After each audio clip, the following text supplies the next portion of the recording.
देखा जाए, जैसे हम लोग देखें अगर, तो हम लोग फिजिकल यूनिट पढ़ लिए, भौतिक इकाई, percentage W by W, percentage V by V, W by V, ये सब था हम लोग का। नहीं, वैसे ही केमिकल यूनिट में भी जो हम लोग का इंपॉर्टेंट था उसे हम लोग पढ़ लिए।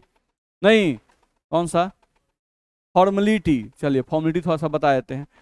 तो हम लोग को केयर करना है कि केमिकल यूनिट पढ़ने के बाद, नहीं, अब हमको विलियन चैप्टर के फिर कुछ थ्योरी को देखना है।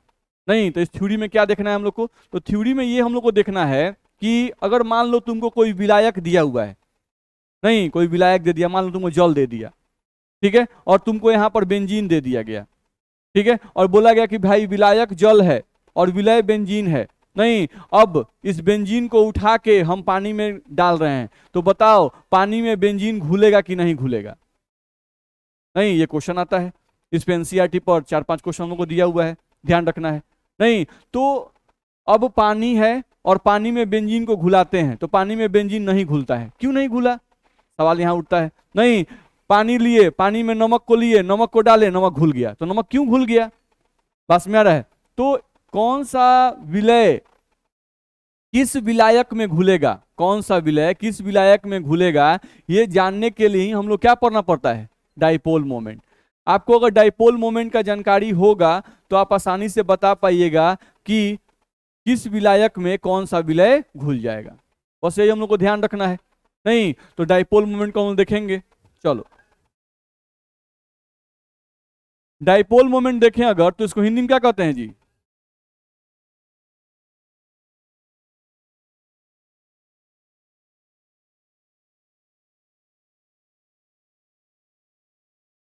डाइपोल मोमेंट को हिंदी में कहा जाता है द्विध्रुवीय आघूर्ण, ध्यान रखना है, ठीक है। तो थोड़ा इसको पढ़ा जाए, द्विध्रुवीय आघूर्ण को देखो तो। अब डाइपोल मोमेंट पढ़ने के लिए, डाइपोल मोमेंट पढ़ने के लिए थोड़ा बहुत इलेक्ट्रोनिगेटिविटी का जानकारी होना चाहिए, विद्युत ऋणात्मकता का। नहीं, तो हम लोग बहुत डिटेल नहीं कर रहे हैं, लेकिन थोड़ा थोड़ा जानकारी होना चाहिए हम लोग को। तो एक टर्म आएगा आपको विद्युत ऋणात्मकता। तो यहां समझना है कि भाई विद्युत ऋणात्मकता किसे कहते हैं, यहां समझना है हम लोग को कि जो विद्युत ऋणात्मकता है ये किसे कहते हैं। तो विद्युत ऋणात्मकता के लिए सिंपल परिभाषा दिया जाता है, नहीं, कि किसी भी परमाणु के आबंधित इलेक्ट्रॉन को अपनी ओर आकर्षित करने की प्रवृत्ति को ही, नहीं, विद्युत ऋणात्मकता कहते हैं। यानी कोई भी परमाणु अगर बॉन्ड में उपस्थित इलेक्ट्रॉन को अपनी ओर आकर्षित करता है, नहीं, कोई भी परमाणु अगर बॉन्ड में उपस्थित इलेक्ट्रॉन को अपनी ओर आकर्षित करता है, तो उस परमाणु के अंदर ये जो प्रवृत्ति है इलेक्ट्रॉन को आकर्षित करने की, ये जो प्रवृत्ति है, इस प्रवृत्ति को ही क्या कहते हैं, विद्युत ऋणात्मकता, ध्यान रखना है। तो उसी को हम यहां लिख रहे हैं शॉर्ट फॉर्म में थोड़ा सा, कि यदि कोई परमाणु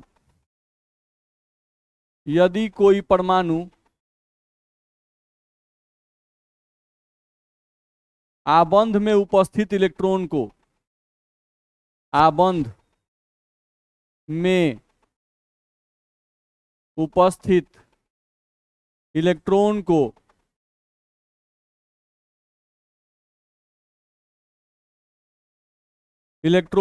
अपनी ओर आकर्षित करता है,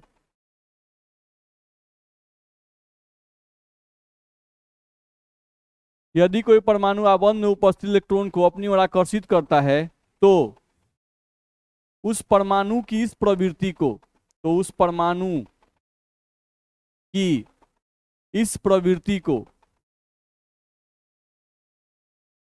उस परमाणु की इस प्रवृत्ति को विद्युत ऋणात्मकता कहते हैं।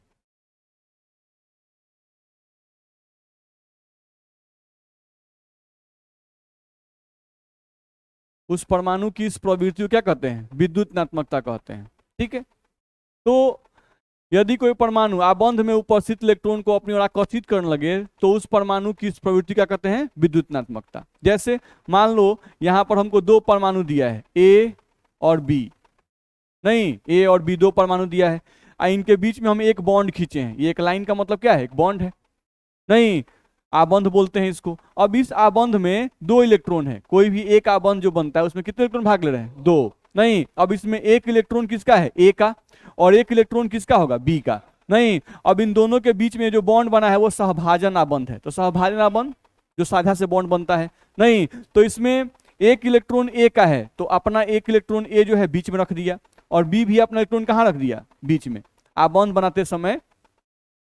बनाते समय नहीं क्या हुआ? ए अपना इलेक्ट्रॉन उठाकर बीच में रख दिया और बी भी अपना इलेक्ट्रॉन उठाकर बीच में रख दिया, दोनों में साझा हो गया, बॉन्ड बन गया।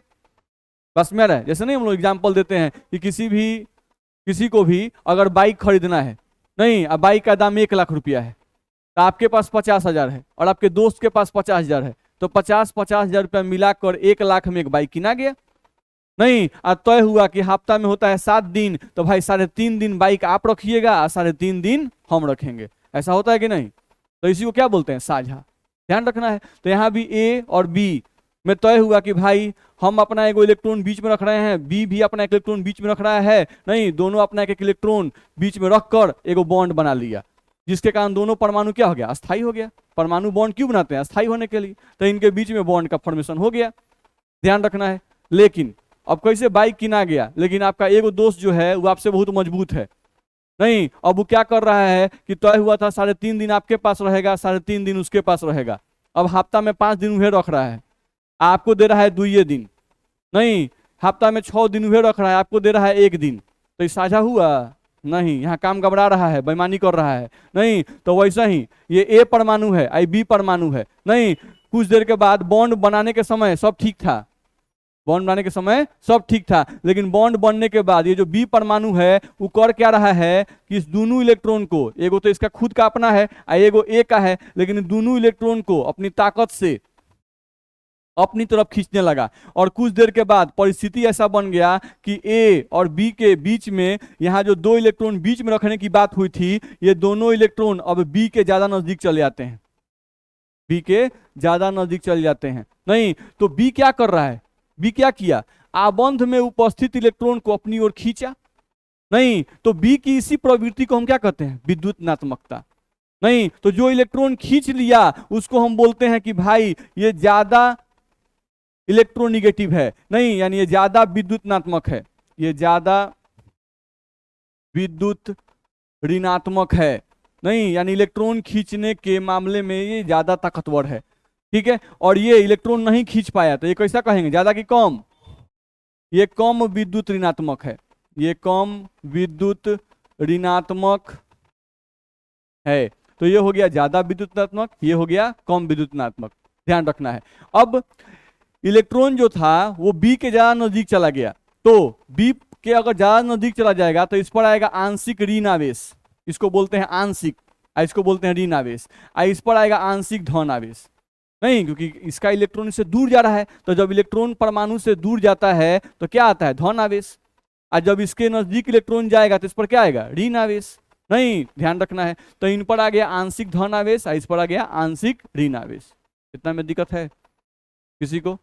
नहीं, तो कोई पूछता है कि विद्युतनात्मकता क्या है, तो हम बोल सकते हैं कि यदि कोई परमाणु आबंध में उपस्थित इलेक्ट्रॉन को अपनी ओर आकर्षित करता है तो उस परमाणु की इस प्रवृत्ति को क्या कहते हैं? विद्युतनात्मकता। अब ए और बी में हम लोग का बॉन्ड बना, नहीं, बी इलेक्ट्रॉन को खींच रहा है, ए नहीं खींच पा रहा है, तो ए को बोलेंगे कम विद्युतनात्मक है और बी को बोलेंगे ज्यादा विद्युतनात्मक है। दिक्कत है? ठीक, तो ये सब पॉइंट हम लोग को ध्यान में रखना होगा। इतना में दिक्कत नहीं ना किसी को? चलो, अब दूसरा पॉइंट ये ध्यान रखना विद्युतनात्मकता के लिए, दूसरा पॉइंट ये ध्यान रखना कि विद्युतनात्मकता यानी इलेक्ट्रोनिगेटिविटी, विद्युतनात्मकता को शॉर्ट फॉर्म में EN लिखते हैं, दिक्कत नहीं ना है? इलेक्ट्रोनिगेटिविटी। तो इलेक्ट्रोनिगेटिविटी जो होता है ये हम लोगों का समानुपाती होता है परमाणु संख्या के। समानुपाती कौन सी होता है? परमाणु संख्या के। लेकिन ध्यान रखना इलेक्ट्रोनिगेटिविटी परमाणु संख्या के समानुपाती कब होता है? नहीं, कब होता है भाई? तो जब दिए गए परमाणुओं का आकार, जब दिए गए परमाणुओं का आकार लगभग समान हो, लगभग समान हो।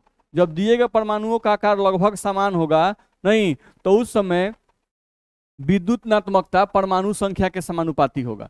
ठीक, जैसे एग्जांपल के लिए मान लो हम लिखते हैं कार्बन, नाइट्रोजन, ऑक्सीजन और फ्लोरीन, लिख दिए। नहीं, अब इन सब का आकार पता करना है। तो आकार का मतलब होता है कि पहले इसका परमाणु संख्या आपको पता होना चाहिए। परमाणु संख्या 6, 7, 8, 9। नहीं, इसका विन्यास आपको लिखने आना चाहिए।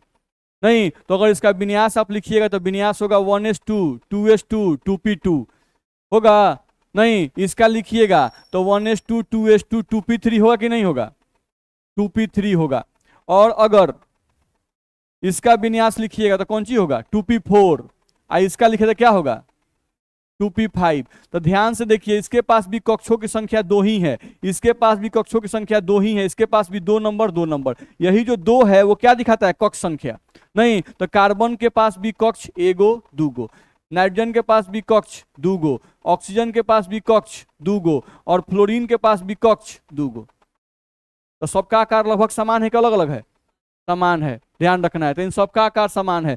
तो कोई पूछे कि भाई इन सब में किसका विद्युतनात्मकता सबसे ज्यादा, तो जिसका परमाणु संख्या ज्यादा उसका विद्युतनात्मकता सबसे ज्यादा। तो परमाणु संख्या इनमें सबसे ज्यादा किसका है? फ्लोरीन का। तो इन सब में अगर कोई बोले कि बाबू विद्युतनात्मकता इलेक्ट्रोनिगेटिविटी का तुलना करो, तो हम क्या कहेंगे कि फ्लोरीन का सबसे ज्यादा, तब ऑक्सीजन का, तब नाइट्रोजन का, और तब किसका? कार्बन का। बोलो, बोल सकते हैं कि नहीं बोल सकते हैं? ये ध्यान रहेगा? किसी को दिक्कत है? नहीं। तो ये पहला पॉइंट आपको विद्युतनात्मकता के बारे में ध्यान रखना है कि भाई विद्युतनात्मकता समानुपाती हो परमाणु संख्या के, लेकिन कब? जब दिए गए परमाणुओं का आकार समान होगा तब। ध्यान रखना है। यानी ये बात कब लागू होगा? जब ये बात लागू होगा। ध्यान रखना है, ठीक है। चलो, अब दूसरा पॉइंट ध्यान देते हैं। दूसरा पॉइंट ध्यान दोगे तो हम लोग को बोला गया कि विद्युतनात्मकता जो है ये व्युत्क्रमानुपाती होता है परमाणु आकार के। विद्युतनात्मकता जो है ये व्युत्क्रमानुपाती होता है परमाणु आकार के। तो परमाणु आकार का मतलब होता है कि जिसका आकार बड़ा होगा, उल्टा संबंध है, समझ रहे ना? एगो ऊपर है, एगो कहाँ है? नीचे। तो इसको बोलते हैं उल्टा संबंध। तो अगर परमाणु का आकार बड़का तो विद्युतनात्मकता कम। बुझा रहा है? नहीं। अच्छा, ये कॉन्सेप्ट जो था, ये जो अभी हम लोग पढ़े, इसमें समझ में आ रहा है कि फ्लोरीन का सबसे ज्यादा क्यों हुआ? इसका परमाणु संख्या सबसे ज्यादा है, तो उससे क्या हो गया? ये बात समझ में आता है ना? जैसे यहां समझो, यहां पर परमाणु संख्या 6 है, तो इसके पास प्रोटॉन कय गो है? 6 गो। इसका परमाणु संख्या 9 है, तो इसके पास प्रोटॉन कय गो है? 9 गो। तो प्रोटॉन पर कौन सा आवेश? धन आवेश। धन आवेश। अब बताओ, इस कार्बन के पास एगो इलेक्ट्रॉन यहां छोड़ दिए और इस फ्लोरीन के पास एगो इलेक्ट्रॉन यहां छोड़ दिए। नहीं, तो यहां से तुम देखोगे कि नाभिक से इस इलेक्ट्रॉन का दूरी और नाभिक से इस इलेक्ट्रॉन का दूरी, तो दूरी तो समान है। जितना दूरी यहां पर होगा लगभग दूरी यहां पर भी उतना ही होगा। अंतर होगा क्या? क्योंकि इसके पास भी कक्ष 2 गो है भाई, इसके पास भी कक्ष कय गो है? 2 गो। लेकिन यहां पर इस इलेक्ट्रॉन को खींचने वाला प्रोटॉन कय गो है? 6 गो। और यहां पर खींचने वाला प्रोटॉन कय गो है? 9 गो। तो ताकत से कौन खींचेगा? 9 गो वाला खींचेगा। तो इलेक्ट्रॉन खींचने की ताकत को ही तो विद्युतनात्मकता कहते हैं ना। नहीं, जो इलेक्ट्रॉन खींच सके, तो कौन ताकत से खींच पाएगा? 9 गो प्रोटॉन वाला ज्यादा खींच पाएगा, 9 गो प्लस चार्ज है, यहाँ पर 6 गो प्लस चार्ज है। नहीं, तो 9 गो वाला ज्यादा ताकत से खींचेगा। इसमें दिक्कत नहीं। तो ये कॉन्सेप्ट ध्यान में आना चाहिए। अब चलो, अगला कॉन्सेप्ट ये बताया गया कि विद्युतनात्मकता जो है वो परमाणु आकार के व्युत्क्रमानुपाती होता है, इनवर्सली प्रोपोर्शनल होता है। यानी कि परमाणु का आकार ज्यादा, नहीं तो विद्युतनात्मकता का मान कम, यही ना बोला गया। ठीक, तो जैसे मान लो आपको दे दिया गया फ्लोरीन, क्लोरीन और ब्रोमीन। नहीं, अब इनका परमाणु संख्या 9, इनका परमाणु संख्या 17, इनका परमाणु संख्या 35, लिख दिए 3 गो परमाणु। नहीं, तो अब यहां पर सर परमाणु संख्या सबसे ज्यादा ब्रोमीन का है। नहीं, तो जिसका परमाणु संख्या सबसे ज्यादा उसका विद्युतनात्मकता सबसे ज्यादा आपके पढ़ाए हैं, ऐसा बोला जाए? नहीं, ऐसा नहीं बोल सकते हैं। क्यों नहीं बोल सकते हैं? क्योंकि यहां पर इन तीनों का आकार समान नहीं है, इन तीनों का आकार अलग अलग है। फ्लोरीन का परमाणु संख्या 9 है, इसके पास कक्षों की संख्या 2 ही होती है। क्लोरीन के पास कक्षों की संख्या 3 होती है और ब्रोमीन के पास कक्षों की संख्या 4 होती है। तो कक्षों की संख्या बढ़ रही है कि नहीं बढ़ रही है? तो बढ़ रही है। तो आप इसमें देखोगे कि ऊपर से नीचे जब आप आ रहे हो तो परमाणु का आकार बढ़ रहा है कि घट रहा है? परमाणु का आकार बढ़ रहा है, परमाणु का आकार बढ़ रहा है। तो अगर परमाणु का आकार बढ़ रहा है बाबू, तो ये बताओ नहीं कि ऊपर से नीचे जब आएंगे तो विद्युत ऋणात्मकता का मान बढ़ेगा या घटेगा? घटेगा। इलेक्ट्रोनिगेटिविटी का जो मान होगा, En का जो मान होगा, En यानी विद्युत ऋणात्मकता का मान क्या होगा? घटेगा। बोलो, इस बात में दिक्कत है? कह सकते हैं कि नहीं? नहीं। तो हम लोग को ये पॉइंट भी ध्यान रखना होगा नहीं कि यहाँ पर परमाणुओं का आकार समान नहीं है। अगर परमाणुओं का आकार समान नहीं है तो विद्युत ऋणात्मकता आकार के व्युत्क्रमानुपाती होता है। अगर आकार बड़ा होगा नहीं तो विद्युत ऋणात्मकता कम होगा। तो यहाँ पर सबसे कम विद्युत ऋणात्मक किसका हो जाएगा? ब्रोमीन का सबसे कम, उससे ज्यादा किसका? क्लोरीन का, और सबसे ज्यादा किसका? फ्लोरीन का। ध्यान रहेगा। तो इस पॉइंट को भी ध्यान में रखना है नहीं। तो 2 पॉइंट हम लोग को क्लियर कराया गया, इस दोनों पॉइंट पे क्लियर कीजिएगा। अगला पॉइंट हम लोग को ध्यान रखना है यहाँ पर एक और बात कि जैसे आप धातु की बात करते हैं नहीं और आप बात करते हैं अधातु की, तो हमेशा ध्यान रखिएगा जो धातु होते हैं उनको इलेक्ट्रॉन त्यागने की प्रवृत्ति ज्यादा होती है। क्या होती है? धातु जो होते हैं उनको इलेक्ट्रॉन त्यागने की प्रवृत्ति होती है और अधातु को इलेक्ट्रॉन ग्रहण करने की प्रवृत्ति होती है।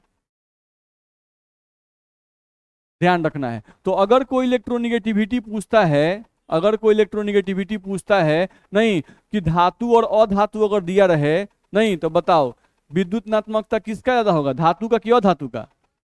अधातु का।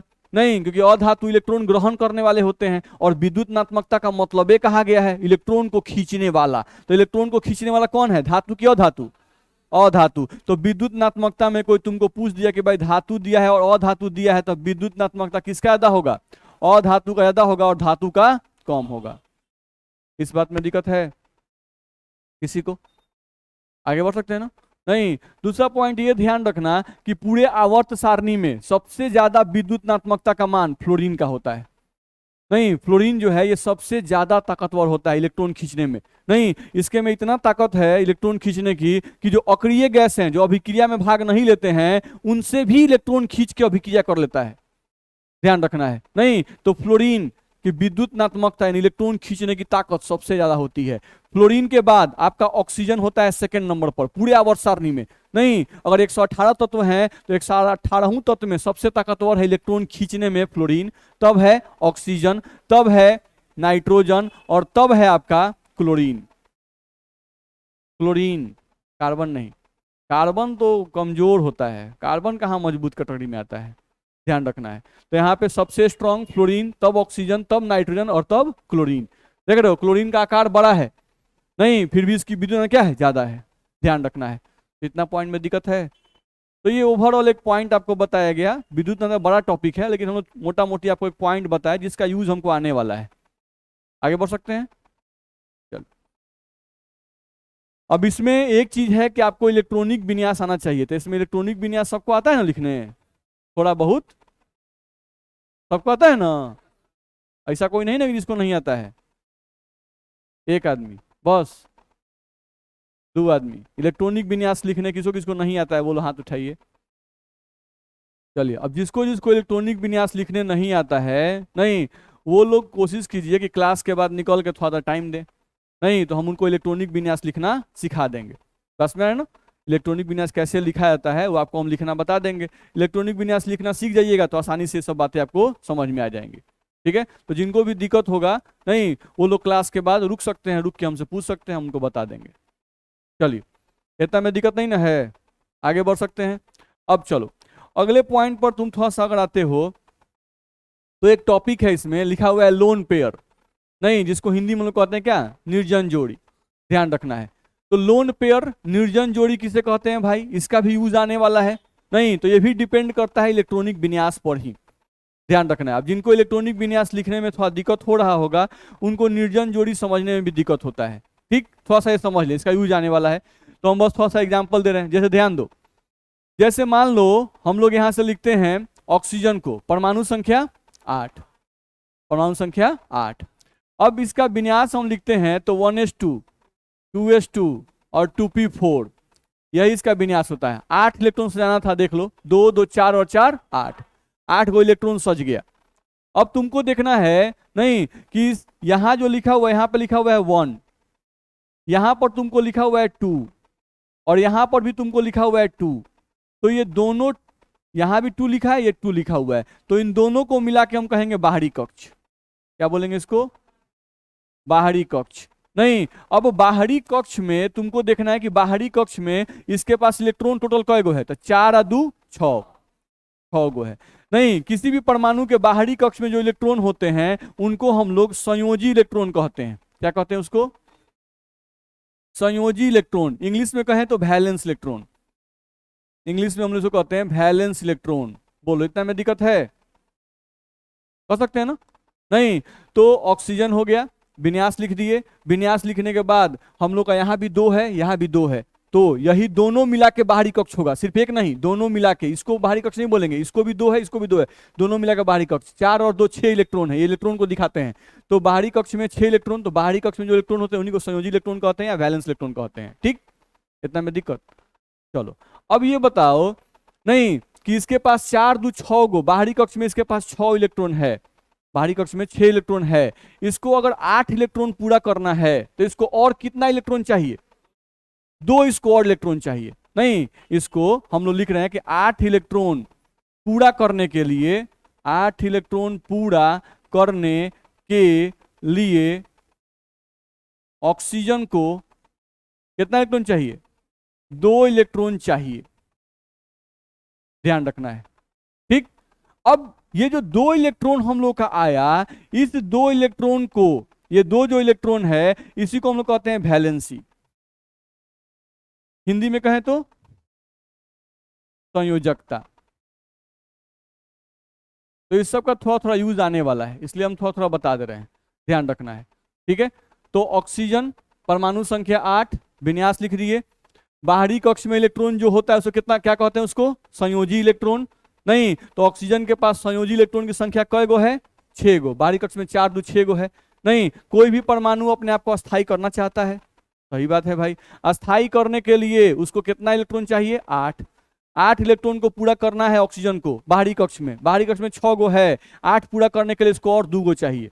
नहीं, तो जो 2 इलेक्ट्रॉन 8 पूरा करने के लिए, 8 पूरा करने के लिए जितने इलेक्ट्रॉन की आवश्यकता होती है उसी को संयोजकता कह दिए। क्या कह दिए? संयोजकता। अब केयर करना है कि जितना संयोजकता होता है उतना ही कोई परमाणु बॉन्ड बनाता है। यानी कोई पूछे कि ऑक्सीजन कय गो बॉन्ड बनाएगा, तो 2 गो।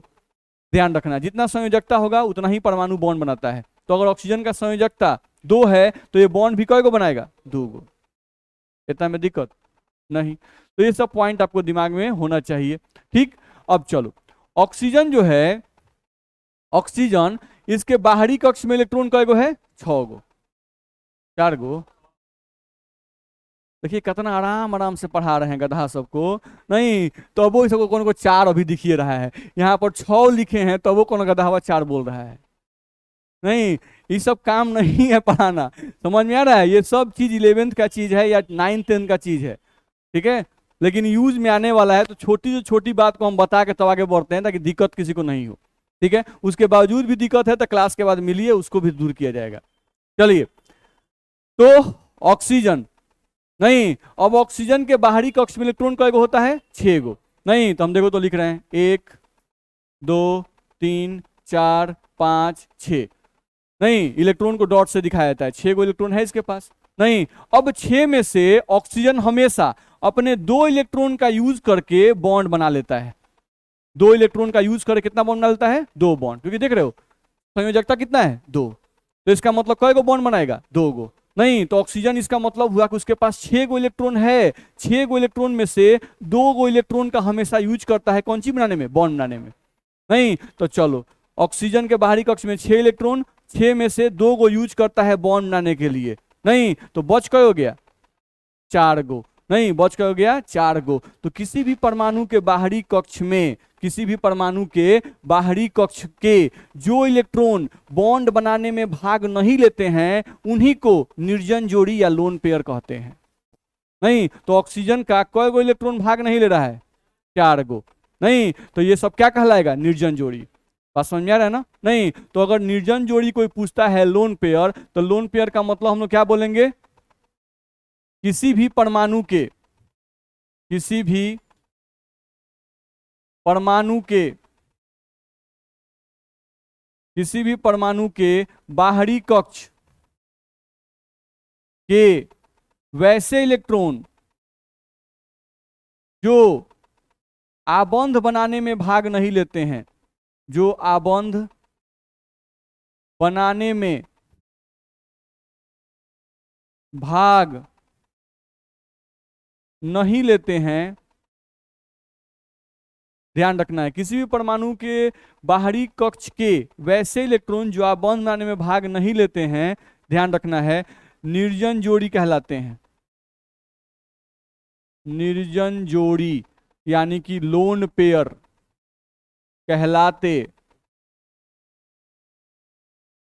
हैं। बोलो, इतना में दिक्कत है किसी को भी? समझ में आ रहा है? नहीं, तो ये हम लोग का लोन पेयर हुआ। अब ये पॉइंट ध्यान रखना, तुम वर्ड यूज कर रहे हो, ध्यान से देखो। लोन, हम लोग वर्ड यूज कर रहे हैं लोन पेयर। नहीं, तो यहां से लिखे वन लोन पेयर। तो एक लोन पेयर का मतलब 2 इलेक्ट्रॉन। ध्यान रखना है, एक लोन पेयर का मतलब 2 इलेक्ट्रॉन। तो यहां पर केयर करना कि 2 इलेक्ट्रॉन यानी कि एक लोन पेयर, 2 इलेक्ट्रॉन यानी कि एक लोन पेयर। तो कोई पूछे कि ऑक्सीजन के पास लोन पेयर कै गो? 2 गो। नहीं, तो 2 गो लोन पेयर यानी इलेक्ट्रॉन कै गो? 4 गो। एक लोन पेयर का मतलब 2 इलेक्ट्रॉन, तो 2 लोन पेयर का मतलब 4 इलेक्ट्रॉन। कुछ समझ में आया? थोड़ा बहुत तो आइबे किया होगा जिन लोग को। आगे बढ़े, तो ये सब पॉइंट थोड़ा ध्यान रखना है। जैसे हम लोग लेते हैं मान लो फ्लोरीन को, नहीं, तो फ्लोरीन का परमाणु संख्या कितना? विन्यास लिख रहे हैं 1:2:2p5, 9 को भरना है। 2 2 4 5 4 9 भर दिए। इसका बाहरी कक्ष ये दोनों मिला के होगा। नहीं, तो कोई पूछे कि इसके पास संयोजी इलेक्ट्रॉन कै गो? 7 गो। तो संयोजी इलेक्ट्रॉन इसके पास है 7 गो। ये बताओ कि इसको बाहरी कक्ष में 7 है, इसको 8 पूरा करने का मन है, तो और कै गो चाहिए? एगो इलेक्ट्रॉन चाहिए। तो एगो इलेक्ट्रॉन चाहिए। कोई पूछे कि संयोजकता कितना? फ्लोरीन का संयोजकता जो है वो 1 है, यानी फ्लोरीन जो है वो कै गो बॉन्ड बनाएगा? एगो। जितना संयोजकता होता है उतना ही कोई परमाणु बॉन्ड बनाता है, तो एक बॉन्ड बनाएगा। नहीं, यानी कि फ्लोरीन के 7 में से कै गो इलेक्ट्रॉन बॉन्ड बनाने में भाग लेगा? एगो भाग लेगा। तो फ्लोरीन के पास इलेक्ट्रॉन होता है 7 गो, 2 2 4 2 6 और 1 7। नहीं, लेकिन 7 में से एक इलेक्ट्रॉन जो है ये बॉन्ड बनाने में भाग ले लेता है। नहीं, तो इसके पास कितने इलेक्ट्रॉन बच गए? 6। यानी कोई पूछे कि फ्लोरीन के पास लोन पेयर कै गो? 3 गो। इसमें परेशानी है? कर सकते हैं? नहीं, तो ये पॉइंट आपको क्लियर होना चाहिए, ध्यान रखना है। अब इसी का यूज आने वाला है। ठीक, चलो अब आगे बढ़ते हैं। अब आते हैं अपने मेन टॉपिक पर, डाइपोल मोमेंट पर। नहीं, अब हम लोग आते हैं अपने मेन टॉपिक पर, डाइपोल मोमेंट, जिसको हिंदी में कहते हैं हम लोग द्विध्रुवीय आघूर्ण। क्या कहते हैं इसको? द्विध्रुवीय आघूर्ण, डाइपोल मोमेंट। ठीक है, डाइपोल मोमेंट को दर्शाया कौन चीज से? म्यू से। डाइपोल मोमेंट को म्यू से दर्शाते हैं। ये जो सिंबल लिखा है इसको क्या पढ़ते हैं? म्यू। ध्यान रखना है। ठीक, म्यू का फॉर्मूला होता है Q गुना डी। म्यू का फॉर्मूला होता है Q गुना डी। यहां पर जो Q लिखा गया, इस Q का मतलब देखो क्या लिखा हुआ है?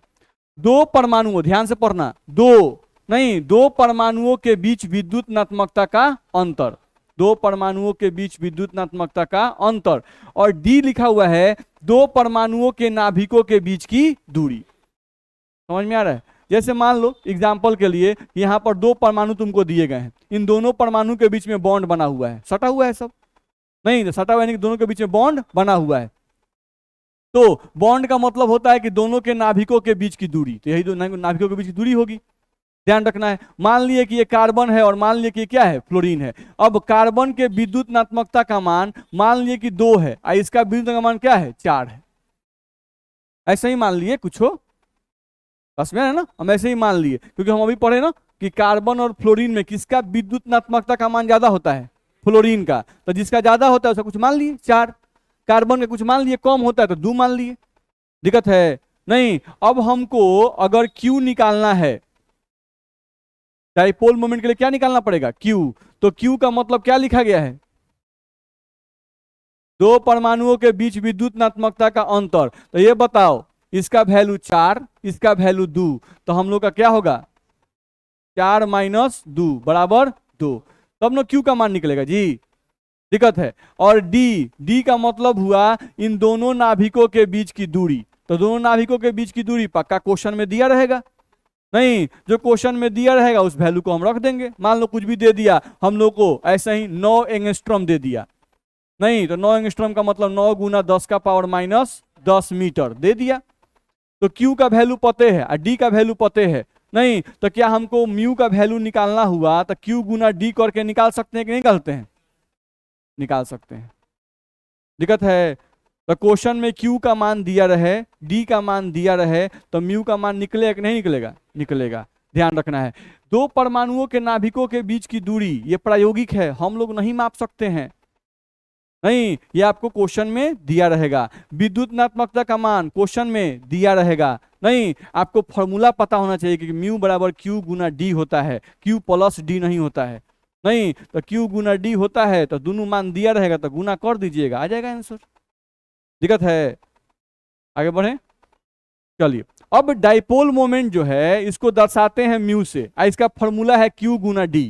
फॉर्मूला क्या है, Q × D। नहीं Q का मतलब समझ में आएगा भाई, Q का मान क्वेश्चन में दिया रहेगा, यानी दोनों परमाणु के विद्युत नात्मकता का मान दे देगा तो Q निकाल लेंगे, और दोनों परमाणुओं के नाभिकों के बीच का दूरी दे देगा, Q × D कर देंगे, म्यू का मान निकल जाएगा। अच्छा, डाइपोल मोमेंट काहे के लिए बनाए, काहे के लिए निकालेंगे भाई, नहीं डाइपोल मोमेंट जो हम लोग निकाल रहे हैं वो किस लिए निकाल रहे हैं। तो अब मेन बात आती है, डाइपोल मोमेंट जो है अगर किसी मॉलिक्यूल का आप निकालते हैं, डाइपोल मोमेंट अगर किसी मॉलिक्यूल का आप निकालते हैं, नहीं और मान लो कि डाइपोल मोमेंट का मान, किसी मॉलिक्यूल का डाइपोल मोमेंट निकाले आप Q × D करके, और डाइपोल मोमेंट का मान अगर 0 आ गया, क्या आ गया, 0, तो अगर डाइपोल मोमेंट का मान 0 आ गया तो हम कहते हैं कि वह अणु अध्रुवीय अणु है। कैसा है, अध्रुवीय अणु है, नॉन पोलर मॉलिक्यूल है। ध्यान रखना है, अगर किसी मॉलिक्यूल के लिए डाइपोल मोमेंट का मान 0 आ जाए तब ध्यान रखना है। अगर किसी मॉलिक्यूल के लिए डाइपोल मोमेंट का मान 0 नहीं आए तो वैसा मॉलिक्यूल ध्रुवीय अणु कहलाएगा। वैसा मॉलिक्यूल क्या कहेंगे, ध्रुवीय अणु या ध्रुवीय मॉलिक्यूल, पोलर मॉलिक्यूल कहेंगे उसको। ध्यान रखना है, यानी कि डाइपोल मोमेंट का मान हमें बताता है कि कौन सा मॉलिक्यूल ध्रुवीय है और कौन सा मॉलिक्यूल अध्रुवीय है। अगर डाइपोल मोमेंट का मान 0 तो मॉलिक्यूल अध्रुवीय, अगर डाइपोल मोमेंट का मान 0 नहीं है तो मॉलिक्यूल ध्रुवीय। बात समझ में आ रहा है, ठीक। तो हमको पोलर और नॉन पोलर मॉलिक्यूल पहचानने के लिए डाइपोल मोमेंट का मान का जरूरत पड़ता है, ठीक है।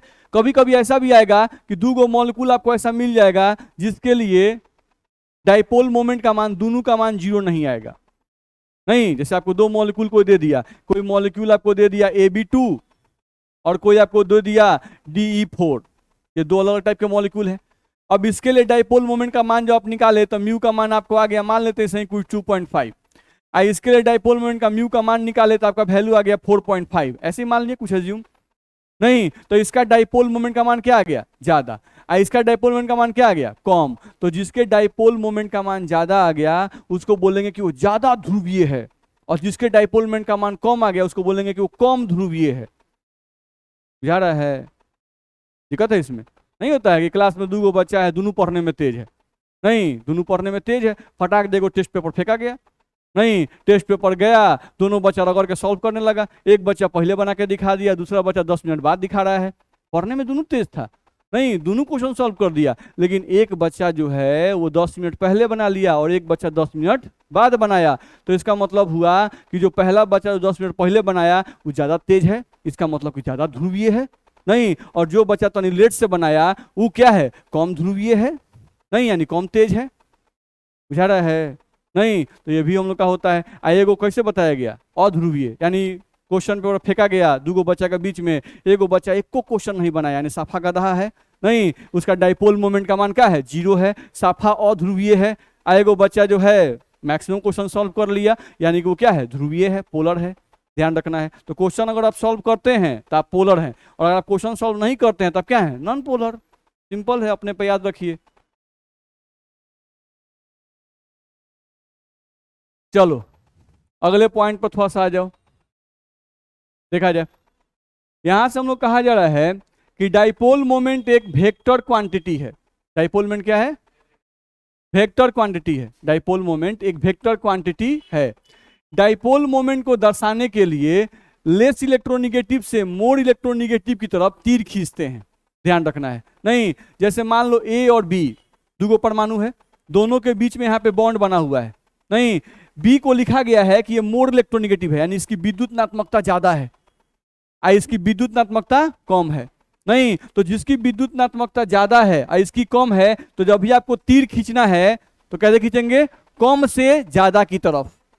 नहीं, जैसे मान लो कि दो परमाणु हम यहां से ले लिए सी और डी, और हम बोल रहे हैं कि ये जो है सी, ये ज्यादा विद्युत नात्मक है, मोर इलेक्ट्रोनिगेटिव है, और जो डी है ये आपका लेस इलेक्ट्रोनिगेटिव है। नहीं, तो हम लोग वेक्टर खींचेंगे लेस टू मोर, खींचेंगे। नहीं, तो ये वेक्टर आपको खींचने आना चाहिए। इतना में दिक्कत है, आगे बढ़ सकते हैं।